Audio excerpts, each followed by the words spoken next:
पहुँचे दूत रामपुर पावन, पहुँचे दूत रामपुर पावन, हर्षे नगर दिलों की सुहावन, हर्षे नगर दिलों की सुहावन।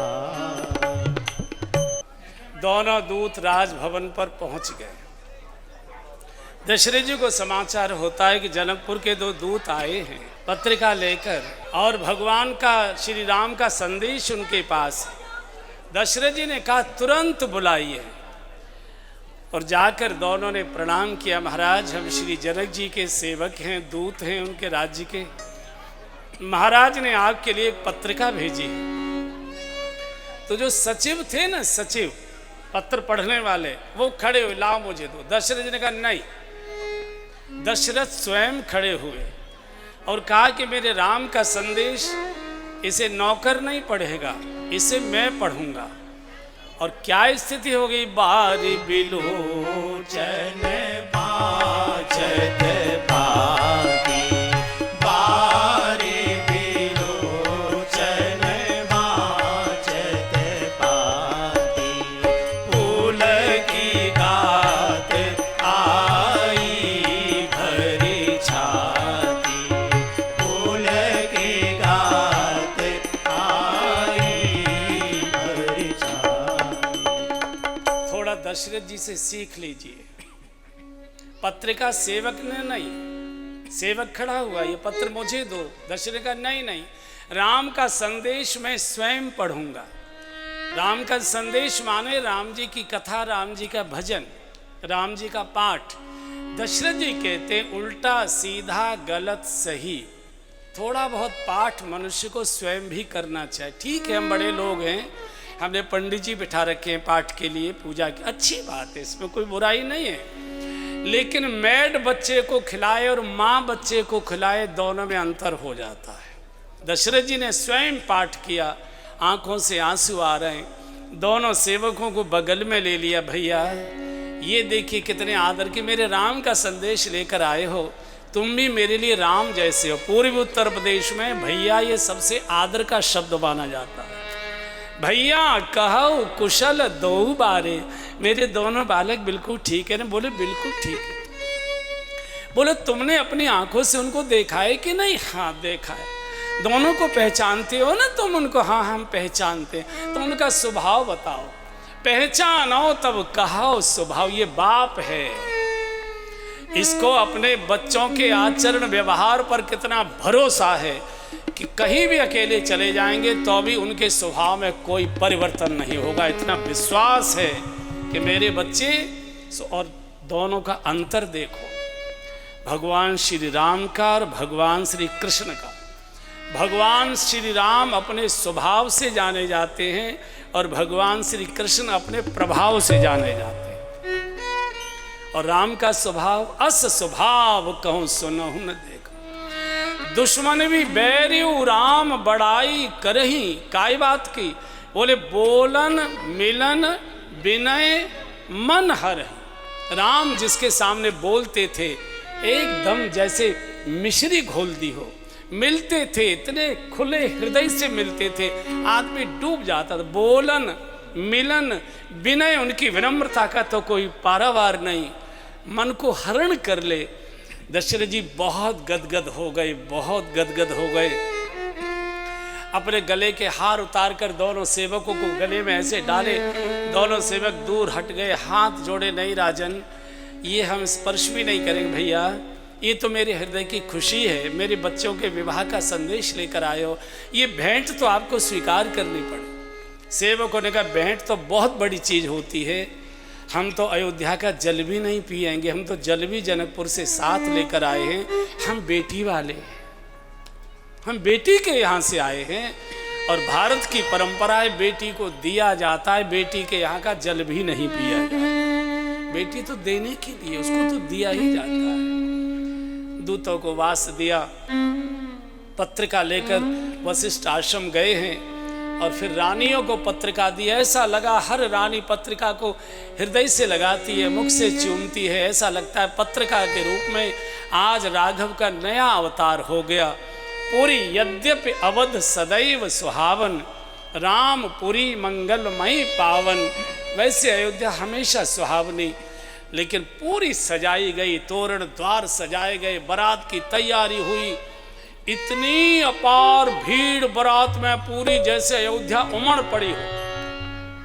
नारद जी ढिढोरा पीटे आए तीनों लोकों में, राम की बारात है, जल्दी चलो सब देवताओं।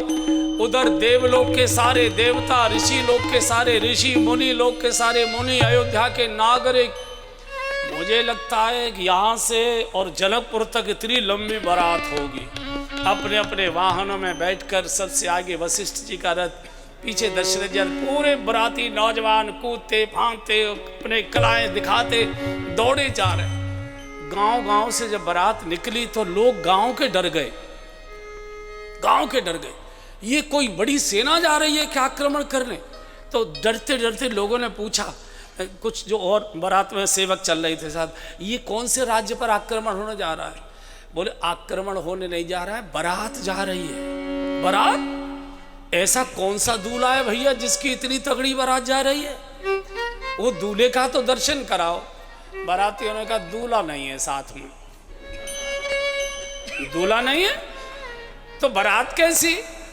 बोले दूल्हा ससुराल में पहले ही बैठा हुआ है वहां जाके। अच्छा, घर जमाई रखा होगा?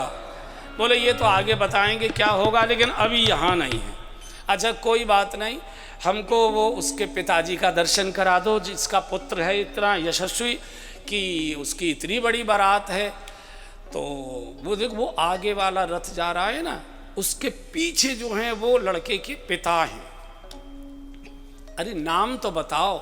उनका नाम है दशरथ। अच्छा, एक रथ पर दशरथ बैठ के जा रहे हैं, एक रथ पर दशरथ बैठ गए। ऐसे वशिष्ठ जी से दशरथ जी ने कहा गुरुजी बड़ी आफत आ रही है। ये सब बारात के दूल्हा पूछ रहे हैं, किसको बताएं कितना, हम तो झूठ कभी बोले नहीं है। रघुवंश इनकर सहज स्वभाव, हम तो कभी असत्य बोले नहीं। बोले ऐसा कह दो ये भरत और शत्रुघ्न को दिखा दिया करो। कैसे? अरे बोले दोनों में चारों में कोई अंतर नहीं, भरत राम ही की अनुहारी, भरत राम ही की अनुहारी, सहसा लकीन सकही नर नारी, सहसा लकीन सकही नर नारी, लखन शत्रु सूदन एक रूपा, लखन शत्रु सूदन एक रूपा, नख सिख से सब भांति अनुपा, नख सिख से सब भांति अनुपा। भरत राम जी एक से थे, कोई पहचानता नहीं था। माताएं बच्चे बदल जाते थे। राम जी को कैकेयी उठा ले जाती थी, कैकेयी जी राम जी को, कौशल्या जी भरत जी को। भरत राम ही की अनुहारी, कोई पहचान नहीं। लेकिन ये तो ठीक है, लेकिन कोई जरूरी है कि उनके यहाँ 3 लड़कियां और हों? अरे बोले तुम गुरु की बात पर बड़ा टोकटाक करते हो, विश्वास किया करो। हमने पहले ही लिख दिया जन्म कुंडली में, जन्म में एक संग सब भाई, भोजन शयन केल लड़काई, कर्ण वेद उपवीत ब्याह, संग संग सब भय उचाहा। हमको मालूम है, हमने देख लिया है, हम त्रिकालदर्शी हैं।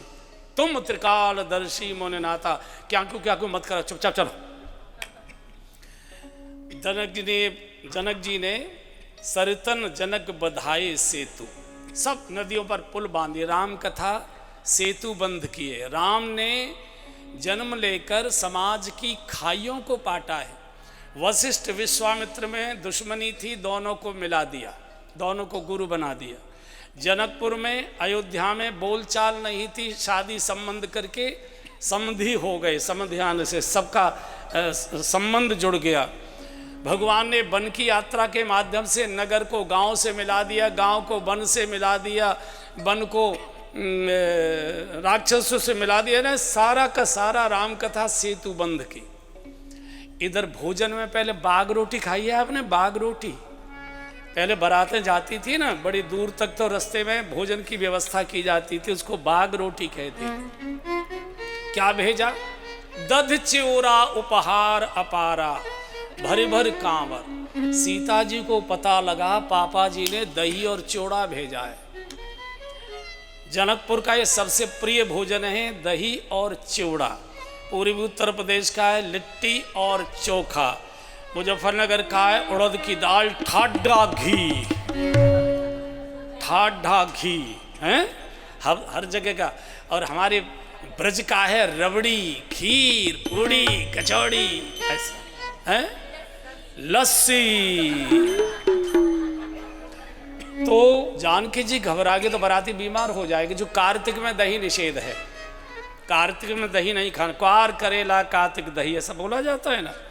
सीता जी ने सोचा तो सब बाराती बीमार हो जाए, अब क्या करें। जानी सी बारात, उन्होंने अपने संकल्प से रिद्धि सिद्धि बुला दी और बोले एक एक बाराती के लिए ऐसा बढ़िया स्वर्ण का डीलक्स, क्या कहते हैं उसे, कॉटेज खड़ा करो। सारी सुविधाएं उसमें, हर एक कॉटेज के बाहर एक कामधेनु गाय बांधो, एक कल्पवृक्ष खड़ा करो, जो बाराती जो चाहे सो मिले। पूरा अपना वैभव प्रकट कर दिया। बारात पहुंचती है जनकपुर की सीमा में। जनकपुर के नागरिक उमड़ पड़े, जनक जी और सब पीछे छोड़ दिए।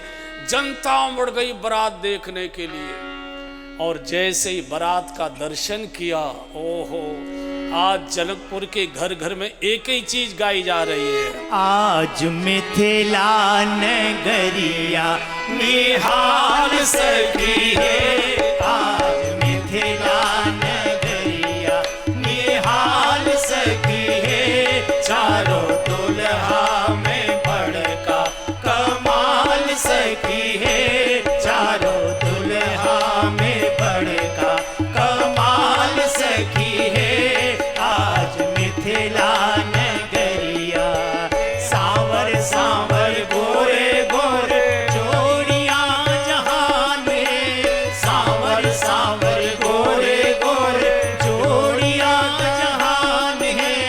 आँखियां देख लीनी सुन लीन कान है, आँखियां देख लीनी सुन लीन कान। जुग जुग जोड़ी जी है बेमिसाल सखी है, जुग जुग जोड़ी जी है बेमिसाल सखी है। आज मिथिला नगरिया निहाल सखी है, चारों दुल्हा में बड़का कमाल सखी है। आज मिथिला नगरिया इनके लाग जोगी मुनि जप तप कैयन, इनके लाग जोगी मुनि जप तप कैयन। से ही हमरे मिथिला के मेहमान भैयन, से ही हमरे मिथिला के मेहमान भई। लाल लोढ़ा से सिकाई इनकर गाल सखी है, लाल लोढ़ा से सिकाई इनकर गाल सखी है। आज मिथिला नगरिया निहाल सखी है, चारों दुल्हा में बड़का कमाल सखी है। आज मिथिला नगरिया। घर घर में चर्चा, ऐसे दूल्हा कभी देखे नहीं। चारों दूल्हा में बड़का, बड़का माने सबसे जो बड़ा वाला है। ओहो, इन्हीं के लिए ऋषि मुनि तप करते थे। अब तो ये हमारे मेहमान हो गए, अब तो लाल लोढ़ा से इनके गाल सेकने चाहिए। देखो, हर जगह की अपनी अपनी एक रीति होती है। यहाँ पता नहीं क्या रीति होती है। जैसे लड़के वाले आते हैं ना मंडप में, तो उसके जो पटरा बैठाने का बेचने का होता है, उसके नीचे मटर रख देते हैं तो वो रपट जाती है। कहीं किसी जगह पर वो हल्दी के थापे मारने की होती है, जगह जगह। तो जो मिथिला में है रिवाज, वो है जो दूल्हा होता है, दूल्हा जो बनता है। लोढ़ा जानते हैं, चटनी बटने वाला जो सिलबट्टा, लोढ़ा, सिल लोढ़ी कहते हैं ना, लोढ़ा बट्टा। तो दूल्हे की ये रस्म की जाती है, उसको गरम राख में गरम किया जाता है, फिर कपड़े में लपेट के गरम गरम दूल्हे के गाल सेके जाते हैं। हाँ, मिथिला में शादी मत करने चले जाना कोई। हाँ, लाल लोढ़ा से सिकाई इनकर गाल सखी है। तो वो प्यार भी है और ये चेतावनी भी है कि हमारी लड़की से ऐसा वैसा व्यवहार किया तो गाल सेक दिए जाएंगे, गाल लाल कर दिए जाएंगे। पूरी बारात अपने अपने आवास में रुकी है।